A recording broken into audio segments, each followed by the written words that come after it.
10 times, WCW desperately tried to recapture the magic, but failed. Number 10, signing Bret Hart in 1997.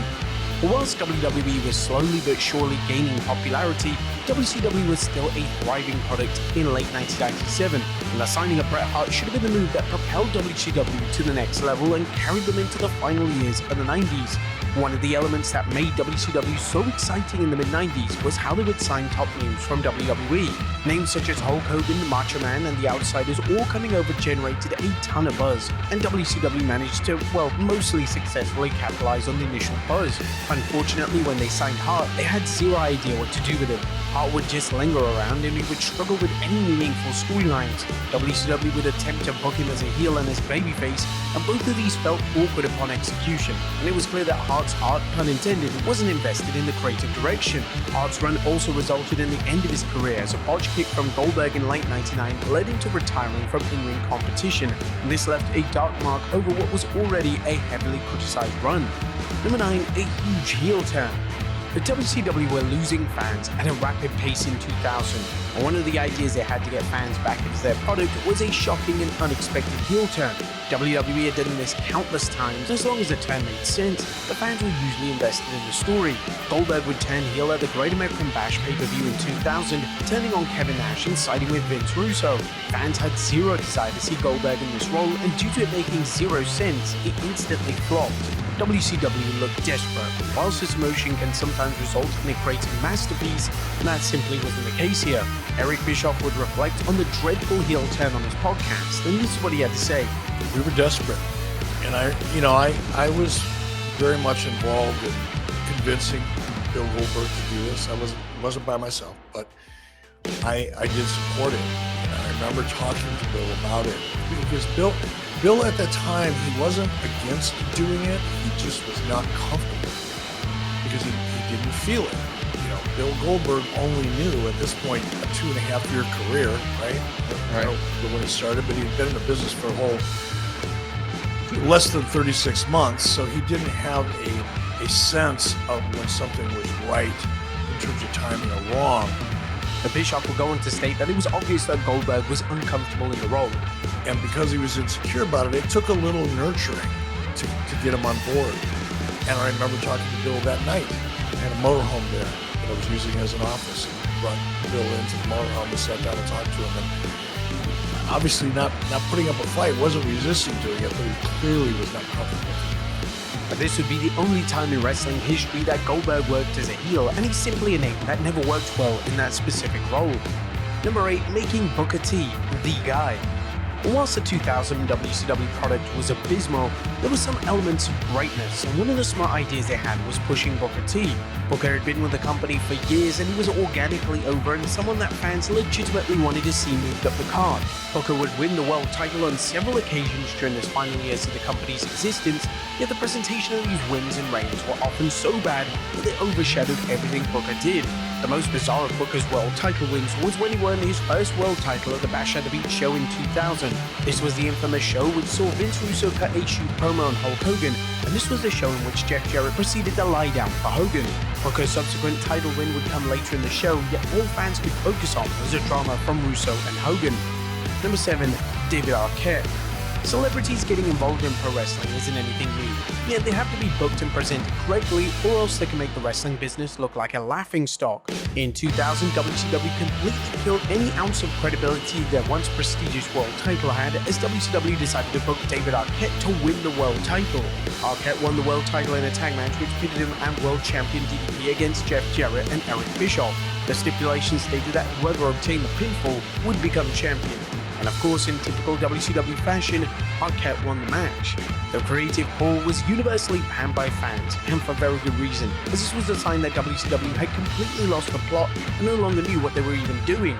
But Russo still likes to justify his decision to crown Arquette as a champion, often citing the mainstream attention it received, yet it never really led to any long-term gains for WCW. Number 6, focus on the in-ring product.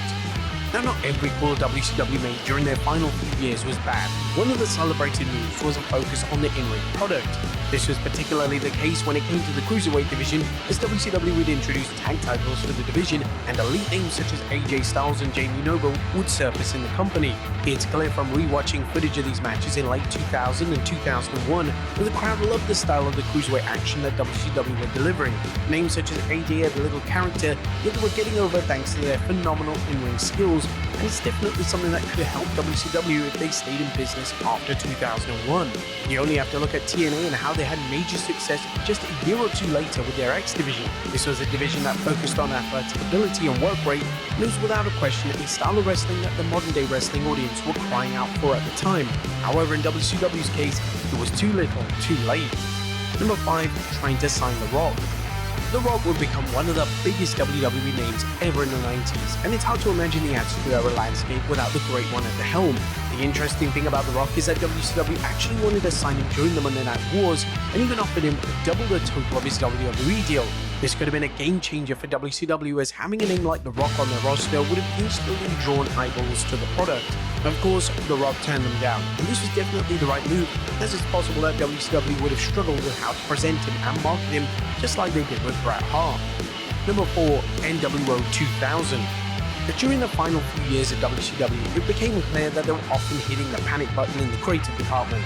The most successful WCW storyline ever was the New World Order, and when they were struggling, they seemed to go back to this storyline time and time again. It's well established that the Finger Poke of Doom was one of the weirdest things they have ever done, yet the NWO reunion in late '99 was just as unusual and had little benefit. Kevin Nash, Scott Hall, Jeff Jarrett, and Bret Hart once again reformed the NWO, and this time they would use the colors of black and silver. The presentation of the group just fell flat, and it wasn't the same. The group was suffering from a distinct lack of chemistry. WCW would also add new names to the group, such as Scott Steiner and the Harris Brothers, and while Steiner did well in the final few years of WCW, the Harris Brothers had no place in being in a prominent role on TV. Number 3, the red and yellow runs wild again. 1999 was an awful creative year for Hulk Hogan, as he was just continuously going through the motions and he was slowly losing popularity and drawing power. WCW's grand idea was for Hogan to bring back the yellow and red, and to their credit, when Hogan did this, it received a great pop. But that was literally it. The magic was soon lost again, and Hogan was just back to delivering the babyface act that he delivered for many years. According to Bischoff on his podcast, Hogan was exhausted at this point in '99, and due to him contemplating retirement, he wanted to close it out by using the red and yellow one last time. As everyone knows, Hogan didn't retire in '99, and he would proceed to wrestle in the 2000s. Number 2, the 1999 rebrand. Changing logos and staging is a great way to keep wrestling a fresh brand, and WWE have done this extremely well throughout their established history. Unfortunately, when they tried to do it in April of '99, fans instantly hated it, and they wanted the company to change it back with immediate effect.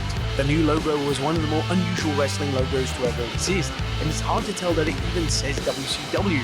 The logo was so poorly received that they even had to spell the logo out on promo material, as nobody had any idea that it was even WCW. This was a clear sign that the rebranding didn't work, yet WCW continued on and proceeded to ignore the negative fan response. And number 1, attempted to sign The Undertaker. In 2000, WCW almost acquired a name that could have turned their fortunes around.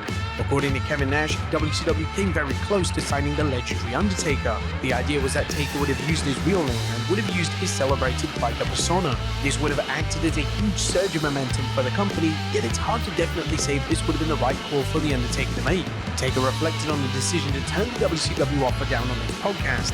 This is what the Hall of Famer had to say.